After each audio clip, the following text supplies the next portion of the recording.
Mondok.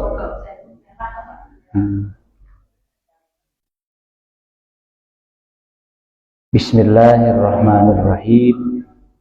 Assalamualaikum warahmatullahi wabarakatuh. Innal hamdalillah nahmaduhu wa nasta'inuhu wa nastaghfiruh wa na'udzu billahi min syururi anfusina wa min sayyiati a'malina may yahdihillahu fala mudhillalah wa may yudlilhu fala hadiyalah. Asyhadu an la ilaha illallah wahdahu la syarikalah wa asyhadu anna Muhammadan abduhu wa rasuluhu la nabiyya wa rasula ba'dah. Allahumma salli ala sayyidina wa maulana Muhammadin ibni Abdillah wa ala alihi wa sahbihi wa mawalah. Wala haula wala quwwata illa billah. Faqala subhanahu wa ta'ala fi kitabihil karim. A'udzu billahi minasyaitonir rajim. Bismillahirrahmanirrahim. Qul hal yastawil ladzina ya'lamuna wal ladzina la ya'lamun. Wa qala yarfa'illahu alladzina amanu minkum wal ladzina utul ilma darajat wallahu bima ta'maluna khabir. Shadaqallahul azim wa sadaqa rasuluhun nabiyul habibul karim wa nahnu ala dzalika minasyahidin wasyakirin. Ibtigha'i mardatillah wa li syafaati rasulillah wa ala hadhihi niyyah wa ala kulli niyatin shalihah wa bi barakatil hadzal majlis li ta'arumid diniyah. Al-Fatihah. A'udzu billahi minasy syaithanir rajim. Bismillahirrahmanirrahim. Alhamdulillahi rabbil alamin. Ar-Rahmanir Rahim. Maliki yaumiddin. Iyyaka na'budu wa iyyaka nasta'in. Ihdinas siratal mustaqim. Siratal ladzina an'amta 'alaihim ghairil maghdubi 'alaihim waladdallin. Amin. Yang saya hormati bapak-bapak dan ibu-ibu sekalian, jamaah Masjid Majelis Ta'lim Nurul Falah dan jamaah sholat maghrib yang mudah-mudahan dirahmati dan dimuliakan Allah. Mari kita sama-sama memanjatkan puji dan syukur kehadirat Allah yang Maha Ghafur karena atas limpahan nikmat dan karunia-Nya kembali kita diberikan kesehatan dan kesempatan oleh Allah untuk bertemu kembali melanjutkan ta'lim pembahasan tentang fikih ibadah. Salawat dan salam semoga tercurah ke haribaan alam, suri tauladan kita semua, habibana wa nabiyana Muhammadun sallallahu alaihi wasallam. Dan semoga tercurah pula kepada keluarganya, sahabat-sahabatnya, dan orang-orang yang senantiasa istiqomah dan mutawaah kepadanya, dan mudah-mudahan termasuk kita ya hingga hari kiamat kelak. Amin ya rabbal alamin. Hadirin dan hadirat sekalian yang saya hormati dan dimuliakan Allah, kita akan lanjut kepada pembahasan fikih ibadah ini, ya mempelajari ibadah sholat secara mendalam. Dan juga sudah saya susun materinya dari kitab Safinatun Najah yang sudah disarah oleh Syekh Nawawi Al-Bantani dan juga ulama-ulama lain. Ya, Kasyifatus Syaja, Syarah min Safinatun Najah. Bapak-bapak dan ibu sekalian yang kami hormati dan dimuliakan oleh Allah. kita akan membahas tentang uzur sholat. Ya, jadi judulnya dalam kitab itu adalah A'dzarus Sholati. A'dzar adalah jamak, ya, bentuk jamak dari uzur. Uzur adalah ya hal-hal yang dapat menggugurkan kewajiban atau meringankan kewajiban. Misalnya sholat Jumat gugur kalau terjadi hujan lebat. Sholat Jumat gugur karena musafir. Itu namanya uzur sholat, uzur syar'i, uzur yang dibenarkan oleh syariat. Ya, sholat menjadi tidak wajib. Kenapa? Karena uzur apa tuh? Melahirkan.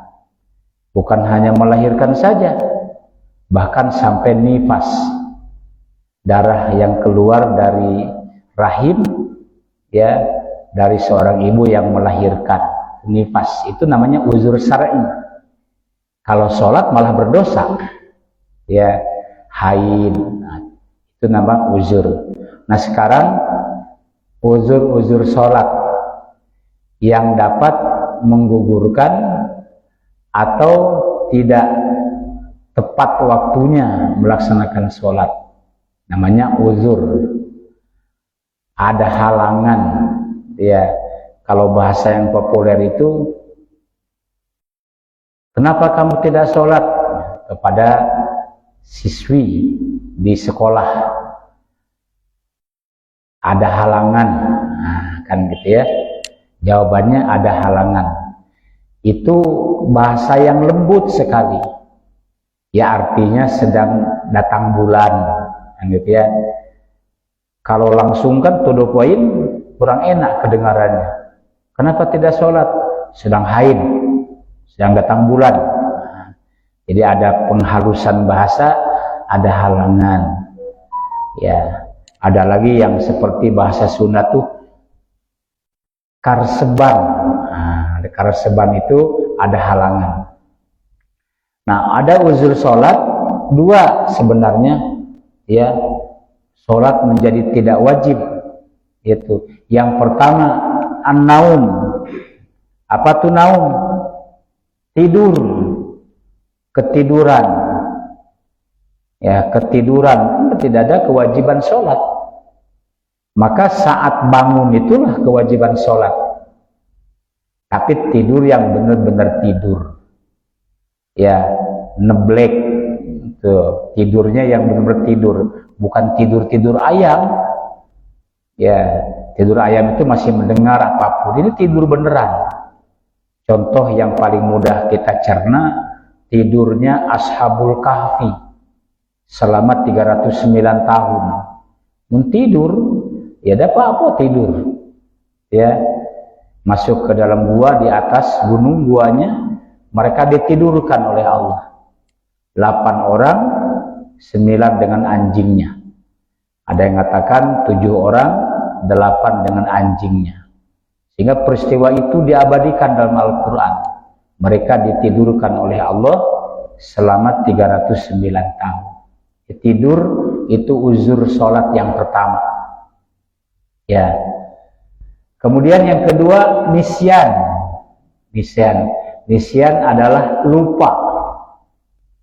Ya, konon kabarnya kalimat insan, manusia, artinya itu berasal dari kata insan. Artinya manusia itu sering lupa. Gitu ya. Al-insanu mahalul khoto'i wan nisyan. Manusia itu tempatnya salah dan lupa. Ya, namanya manusia begitu. Ya, bahkan yang mengaku dobit itu cerdas, daya hafalnya kuat, ya, daya hafalnya itu dobit, sanggup mempertahankan hafalan Quran, hafalan hadis misalnya. Itu ada masanya. Ya, nanti kalau masanya sudah habis, hilang hafalan itu. Secara alami hilang. Tetapi ruhnya sudah ingat. Apa yang ia hafal, ruhnya itu sudah ingat. Maka pada dasarnya orang yang hafal Quran, hafal yang hadis, hafal ayat-ayat, hafal doa, itu selama dia menghafal sampai dia tua, dia disimpan dalam ruhnya. Tatkala fisik tidak mendukung lagi, hafalan itu akan hilang, tapi maknanya tetap ada. Gitu ya. Lupa itu pasti ya. Jangankan lupa hafalan, sama dirinya pun lupa. Ya, itu namanya apa yang namanya tua tuh, kelewat tua tuh pikun. Dan pikun itu kata Nabi tak ada obatnya. Ya, tak ada obatnya. Kullu da'in dawaun. Setiap penyakit ada obatnya. Kullu da'in dawaun. Setiap penyakit ada obatnya. Kullu da'in dawaun. 3 kali Nabi bilang. Setiap penyakit ada obatnya. Fatadawawu. Maka berobatlah kalau sakit. Ya, karena setiap penyakit ada obatnya kecuali kematian dan pikun. Tidak ada obatnya. Supaya tidak mati ada obatnya? Nggak ada. Supaya tidak pikun ini obatnya ada? Nggak ada. Memperlambat kepikunan ada. Ya, memperlambat kematian ada. Memperlambat kematian, menjaga pola hidup sehat. Tuh, dijaga sehingga sehat. Ya. Kemudian rajin bersilaturahim. Itu dapat memperlambat kematian, artinya memperpanjang umur. Ya, ada qada mubram, qada mu'allaq. Dalam akidah begitu. Kemudian pikun juga tidak ada obatnya. Untuk menjaga supaya lambat pikun atau tidak pikun ada. Salah satu diantaranya banyak menghafal ayat, banyak menghafal doa, banyak menghafal hadis. Itu dapat memperlambat kepikunan. Ya, daya ingatnya terus gitu kan. Ya, semoga saja kita termasuk yang dilambatkan atau tidak pikun. Ya, kita menghadap Allah itu dalam keadaan masih ingat. Ya, tengok orang tua yang sudah lanjut usia, itu pikunnya yang muncul. Gitu ya, pikunnya muncul, lupa waktu. Ya, kakek saya itu sering nih diingatkan tuh. Baru jam 6 lebih dikit sholat duha ya. Ya, jam 10 ngapo kek sholat duhur kek baru jam 10, nanti 2 jam lagi. Enggak sudah duhur ini, biarin sholat duhur belum waktunya, walaupun dalam pikir nggak sah, ini sudah pikun, biarin ya. Dia bangun jam 10 malam, itu apa? Tahajud gitu ya, pokoknya tidak waktunya, itu namanya pikun. Ya, lupa bapak-bapak termasuk bagian ya yang dimaklumi oleh Allah, sehingga saat lupa itu tidak ada kewajiban sholat, tidak ada kewajiban sholat kalau lupa itu. Kalau lupa dibuat-buat ya lain ya, ngapa kamu udah sholat? Lupa aku. Ya, lupa atau melupakan itu lain ya sekalian. Jadi ada 2 ya uzur sholat itu, 1 tidur, 2 lupa. Ya, kita lanjutkan. Maknanya itu dari kata 2 itu, tidur dan lupa, ada 7. Maksudnya adalah uzur yang menandakan tidak berdosa jika ada yang mengakhirkan sholat dari waktu dan sebabnya. Diakhirkan sholat, kapan terbangun? Nah, jam 8 pagi, benar-benar tidur, sudah habis kalau waktu syariatnya. Ya, ternyata belum sholat subuh. Maka saat itulah termasuk juga uzur syar'i. Maka sholatlah pada pukul 8 pagi. Jangan ditinggal. Ya, ditinggal malah dia meninggalkan sholat, tarikus sholat. Ya. Man taroka sholatal khamsi. Ya, siapa orang yang meninggalkan sholat 5 waktu. Liman kana muta'ammidan. Tidak ada uzur, tidak ada uzur, tinggal aja. Ya. Fajazauhum jahannam khalidan fiha. Maka diancam dia dimasukkan ke dalam neraka jahanam yang kekal di dalamnya. Itu puji-pujian sebelum sholat di dusun gitu ya, di speaker. Man taraka sholatal khamsi liman kana muta'ammidan fajazauhum jahannam khalidan fiha. Meninggalkan sholat sengaja, nah, itu berdosa. Dari sengaja karena lupa tidur, enggak ada dosa. Itu satu. Yang kedua, uzur pertama adalah tidur ya, tidur. Jadi tidur mengakibatkan sholat bisa diundur, bisa bukan tempat pada waktunya. Nah, mengenai namanya baru terdapat ikhtilaf.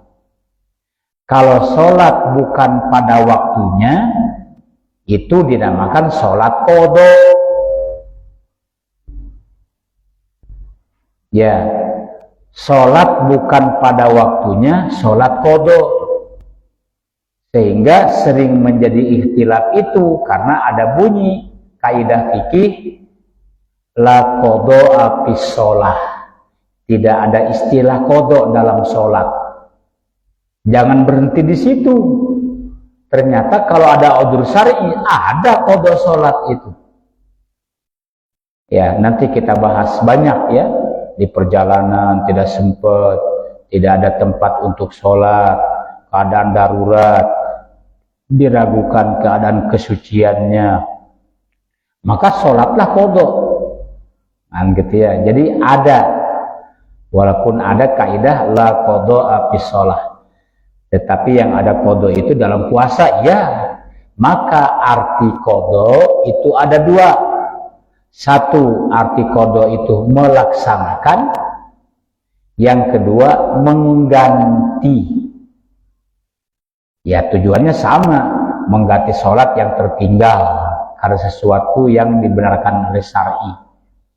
Ya, arti menggotong melaksanakan, arti qadha melaksanakan. Contoh, fa idza qudiyatis sholati fantashiru fil ardi wabtaghu min fadlillah. Apabila sholat telah diqadha, maka bertebaranlah kamu di muka bumi untuk mencari karunia Allah. Di situ faida qudiyatis sholat, apabila telah diqadha sholat, telah dilaksanakan sholat. Jadi arti qadha melaksanakan. Yang arti qadha mengganti waktu yang tertinggal. Tapi ada sebabnya. Tertinggal waktu sholat itu karena uzur yang dibenarkan syar'i. Boleh. Yang disengaja ditinggalkan tidak bisa diqadha, itu tinggal namanya. Gitu ya. Yang ketiga namanya keadaan tidur. Yang pertama ini, ada seseorang yang tidur sebelum waktu sholat atau tidur pada waktu sholat tetapi punya sangkaan zon. Ya, kalau buruk sangka namanya su'udzon, kalau baik sangka namanya husnudzon. Ada sangkaan jika bangun nantinya waktu sholat masih ada, ternyata bangunnya saat waktu sholat sudah sempit.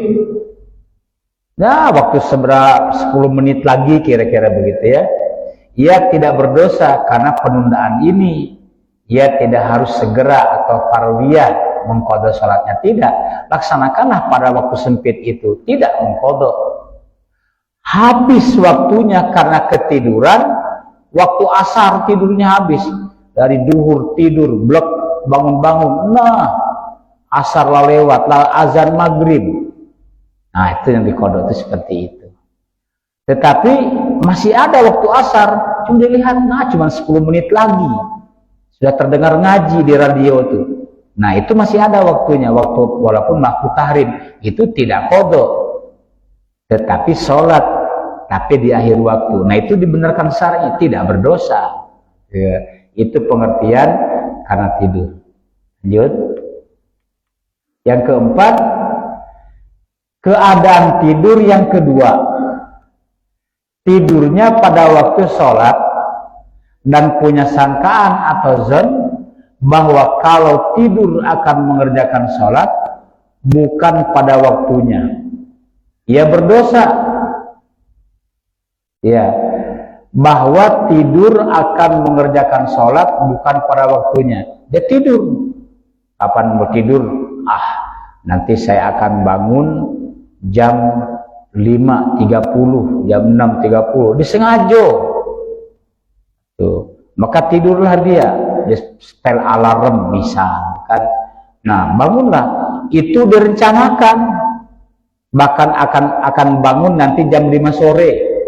Nah, berarti jam 5 sore dia sholat asarnya. Nah, itu termasuk berdosa.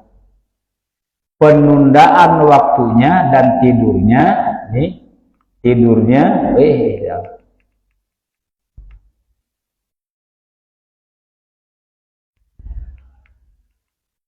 penundaan tidurnya dan waktu penundaannya itu sehingga mengerjakan sholat bukan pada waktunya.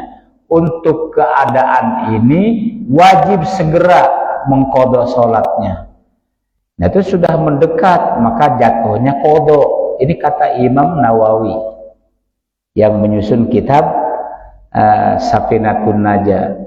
Jadi kalau Bapak jangan diniatkan tidur aja.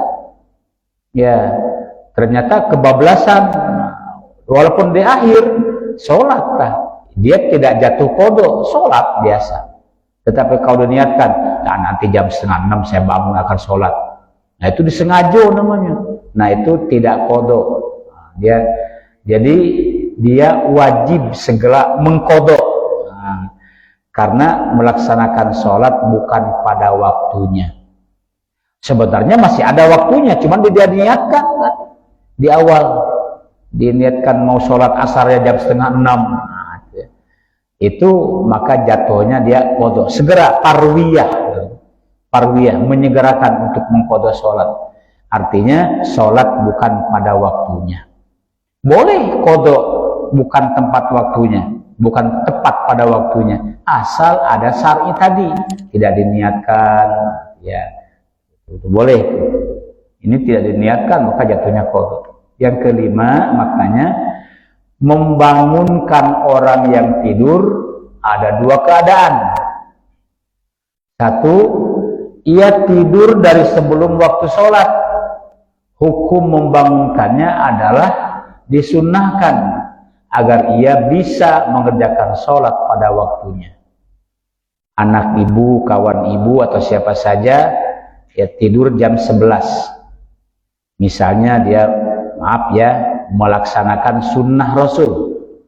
Tidur jam 11 siang itu namanya qailullah. Ya, tidur jam 11 siang. Boleh jam 11 siang atau jam 12 habis sholat zuhur. Itu boleh, namanya tidur siang. Qailullah, untuk menyehatkan otak itu katanya tidur siang. Tidur siang itu tidak lama. Ya, antara 10-15 menit. Nah, itu dapat menyegarkan pikiran. Ya, Nabi sering melaksanakan qailullah, sholat atau tidur siang.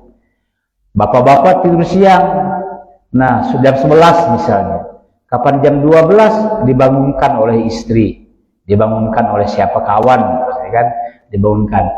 Nah, itu ia tidur dari sebelum waktu sholat, hukum membangunkannya adalah disunnahkan agar bisa yang mereka sholat pada waktunya.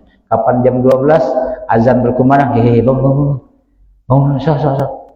Nah, sholat itu membangunkan orang tidur seperti itu sunnah. Ya. Kedua, ia tidur ketika sudah masuk waktu wajib sholat, hukum membangunkannya menjadi wajib. Sudah azan berkumandang nian, wajib dibangunkan.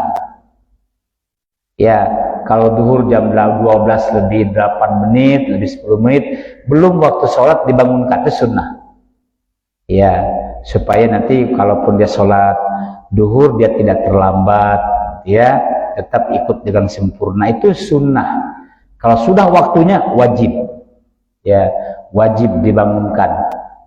Makanya bapak-bapak, kalau ada anak atau punya anak sudah waktunya sholat, itu wajib dibangunkan. Ya, kata-kata wajib itu tentu tidak seperti wajibnya melaksanakan sholat. Wajib di situ adalah perintah. Muru auladakum bisolah. Perintahkan anak-anakmu untuk melaksanakan sholat kalau umur sudah 7 tahun. Wadribuhum, kalau 10 tahun masih dagala sholat, pukul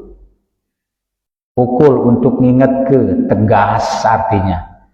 Jangan diartikan pukul tuh kayak hansip mukul maling, kedebu sholat kau, wah, bukan. Kalimat pukul lah, wadribuhum. Kalau seandainya anakmu 10 tahun belum sholat, pukul, tegas dikit, kan? Kalau sedang main game, ambil gamenya, ya, ditinggikan lagi suaranya. Ya, masih saya santai-santai, mau sholat tidak nih? Ditinggikan ini. Nah, mulai anak ketakutan sedikit berangkat ke masjid. Tidak apa-apa ada unsur pemaksaan, tapi mendidik. Sekali lagi, kalimat pukul lah, itu kalimatnya bukan mukul pencuri, bukan. Ya, mukul mendidik, tegas. Ya. Ia tidur ketika sudah masuk waktu sholat, maka wajib dibangunkan. Yang keenam, lupa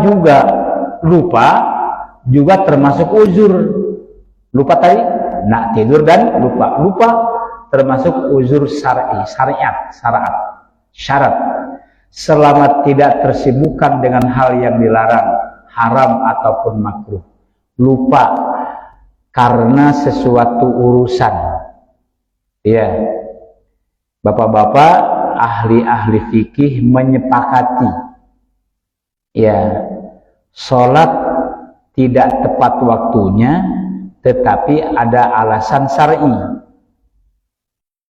Tetapi setelah selesai alasan syar'i tersebut dilakukan, sholatlah, maka itu termasuk sholat di awal waktu. Contoh gini, kita sedang rapat musyawarah penting tentang masalah umat, atau yang paling mudah dicerna, sedang penting, sedang sidang skripsi, sedang sidang tesis, disertasi.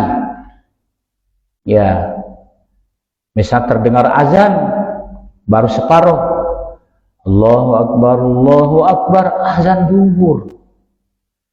Maka lihtiromil waktinya, diam, berhenti, mendengarkan azan berkumandang terlebih dahulu. Dah selesai, kemudian dilanjutkan sidangnya. Apalagi misalnya DPR sedang bermusyawarah penting tentang urusan perut rakyat, terdengar azan, stop dulu. Lihtiromil wakti, menghormat waktu azan. Allahu Akbar, diam. Saya lanjutkan lagi. Ya, diperkirakan memakan waktu 1 jam lah kira-kira, ya. Nah, setelah selesai rapatnya, pas 1 jam selesai rapat, langsung sholat. Itu termasuk awal waktu. Tetapi setelah satu jam berlalu, masih juga berleha-leha, merokok dulu, makan dulu. Apalagi ada pikiran, mengerjakan waktu duhur sampai jam 3 sore, masih ada 2 jam lagi. Nah, itu termasuk ya mengakhirkan sholat. Maka mengakhirkan sholat seperti itu langsung namanya qadha. Supaya tidak jadi qadha, ya cepat laksanakan, kan gitu ya. Sama dengan begini ibu-ibu. Ibu sudah sholat, bapak sudah sholat duhur di rumah. Berangkatlah ke Pangkalan Balai. Sekira jam 1 siang. Berangkatlah. Pas di Sembawa macet. Macet bener. Mau wudu di mana? Masjid juga jauh tempatnya. Memang dianjurkan di atas mobil. Sholat itu salah satu syaratnya ajeng. Maka sholat di atas kendaraan sebenarnya itu lihtiarul waktu juga sebenarnya. Maka di saat datang waktu asar, ibu bapak berniat, nanti sholat asarnya digabung dengan waktu duhur. Jadi asarnya tadi ditarik ke duhur kan tidak, karena mau rencana tadi. Nantilah di akhir-akhir waktu sampai di rumah, ya saya akan sholat asar. Ternyata macetnya total. Sampai di rumah sudah maghrib, habis waktu duhurnya, waktu asarnya. Nah, sampai di rumah langsunglah sholat duhur, niatnya qadha. Tuh ya, seperti itu. Jadi itu termasuk uzur, lupa, bukan lupa, lalai, akan tersibukan, bukan dengan perbuatan yang haram dan makruh, tetapi di perjalanan, misalnya pulang ke Pangkalan Balai itu mau silaturahim, termasuk ibadah juga. Nah, itu dibolehkan, ya, karena itu ada unsur kesengajaan, tapi untuk hal yang baik. Yang ketujuh, ada yang masuk waktu sholat dan sudah bertekad untuk mengerjakannya, tetapi akhirnya tersibukkan dengan menelaah kitab atau urusan pekerjaan sampai keluar waktu sholat dalam keadaan lalai. Ia tidaklah berdosa karena lupanya, ia tidak berdosa karena lupanya tersebut. Ia tidak wajib qadha secara segera. Jadi tatkala selesai mengkaji kitabnya, tatkala selesai melaksanakan sidang disertasinya, ada waktu langsunglah sholat. Tapi dia tidak jatuhnya qadha, melaksanakan biasa. Nah, ya, tetapi jatuhnya tidak qadha. Atau seorang dokter, ya, bayangkan bapak-bapak kalau seandainya awal waktu sholat diberlakukan kepada dokter. Si A sedang dioperasi. Operasi itu berjam-jam, ya, maka hak mengqadha sholat, hak mengqosor sholat, hak menjamak sholat itu bagi yang mukim maupun yang musafir. Yang mukim, yang mantep dia tinggalnya dengan ada alasan sedang darurat. Masa sholat duhur harus dilaksanakan dia sedang memendah perut orang sedang dibelek, dia sedang mengoperasi kaki orang yang kecelakaan, tiba-tiba terdengar azan, Allahu Akbar, tinggalkan gitu. Sholat dulu. Wah, nyawa bisa melayang, bisa hilang. Mana pak dokternya? Itu lagi sholat dulu. Maka dokter, para medis, termasuk orang yang diberi keringanan boleh mengqadha dan menjamak sholat. Kalau sholat masih bisa dijamak, dijamak. Ya, nanti duhurnya ditarik ke asar, jamak takhir boleh. Tapi ternyata operasinya sampai maghrib juga, duhur asar lewat. Nah, itulah qadha namanya. Nah, gitu ya. Jadi begitu sekalian. Kedelapan,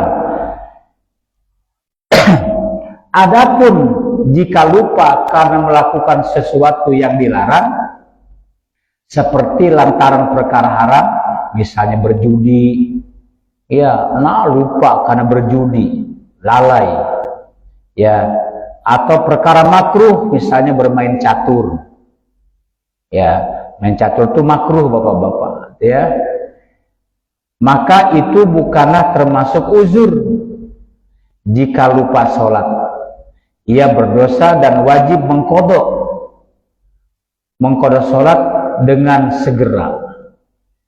Ya, kalau misalnya hal-hal itu makruh, datang waktu sholat, cepat sholat, lalai sampai lewat waktunya, nah dia termasuk langsung mengkodok dengan segera, jangan ditunda-tunda lagi.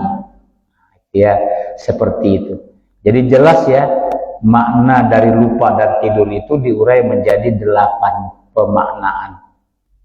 Diambil dengan judul tadi, karena lupa dan karena tidur, jadi tinggal 6. Itulah pembahasan mengenai uzur syar'i yang dapat sholat kita dikodok. Ada kodok sholat, jangan khawatir. Nah, ini dalil-dalilnya. Dari Anas bin Malik, Rasulullah SAW bersabda, ya, ini dari Anas bin Malik, hadis Bukhari dan Muslim.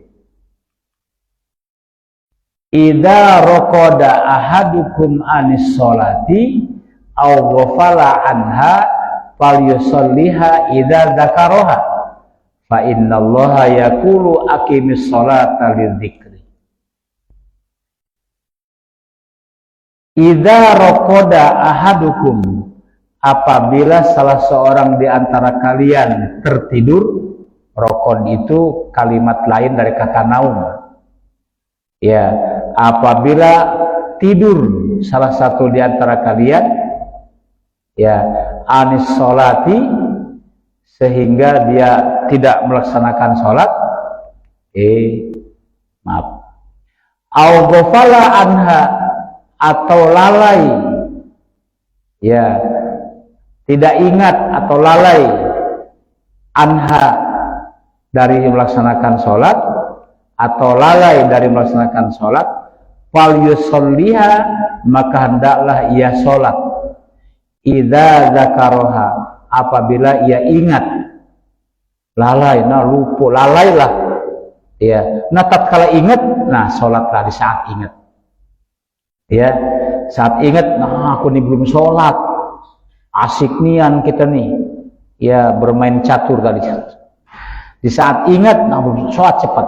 Jangan nanti, jangan. Sudah lambat, dinanti-nanti pula. Nah, itu bapak-bapak yang disebutkan fawailul lil musalli. Itu sebenarnya. Maka celakalah bagi orang yang menunaikan sholat. Maka seyogianya kalimat itu jangan diputus.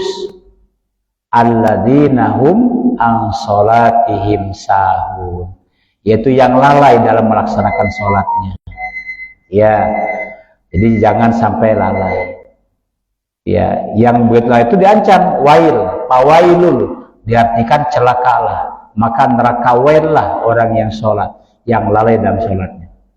Fa innallaha yaqulu, sesungguhnya Allah Subhanahu wa taala berfirman, aqimis sholata lidzikri, dirikanlah sholat ketika ingat. Ya, aqimis sholata lidzikri, ya, dirikanlah sholat ketika lupa, tatkala ingat sholatlah. Tanggung satu hadis lagi, man nasiya sholatan, siapa yang lupa melaksanakan sholat, fal yusolli idza raka'aha, maka hendaklah ia sholat tatkala ia ingat. La kafarata laha illa dzalika, tidak ada kafarat penebus dosa, ya, tidak ada kewajiban baginya untuk menebus dosa selain daripada melaksanakan sholat. Hadisnya sama maknanya, periwayat yang berbeda. Yang tadi hadis Bukhari Muslim, yang ini hadis Bukhari. Terakhir khusus Muslim meriwayatkan pula, man nasiya sholata aw nama anha, siapa yang lupa melaksanakan sholat atau karena tertidur, fakafaratuha, untuk membebaskan dosanya, ya, ayyusolliyaha idza dzakaraha, melaksanakan sholat tatkala ia ingat. Ya, demikian, terima kasih. Ya, mudah-mudahan ada hikmah dan manfaatnya bagi kita semua. Insya Allah bermanfaat. Mudah-mudahan kita ketemu lagi pada 2 pekan yang akan datang. Mari kita tutup sama-sama dengan membacakan kafarat majelis ta'lim. Subhanakallahumma wa bihamdika asyhadu an la ilaha illa anta astaghfiruka wa atubu ilaik. Assalamualaikum warahmatullahi wabarakatuh.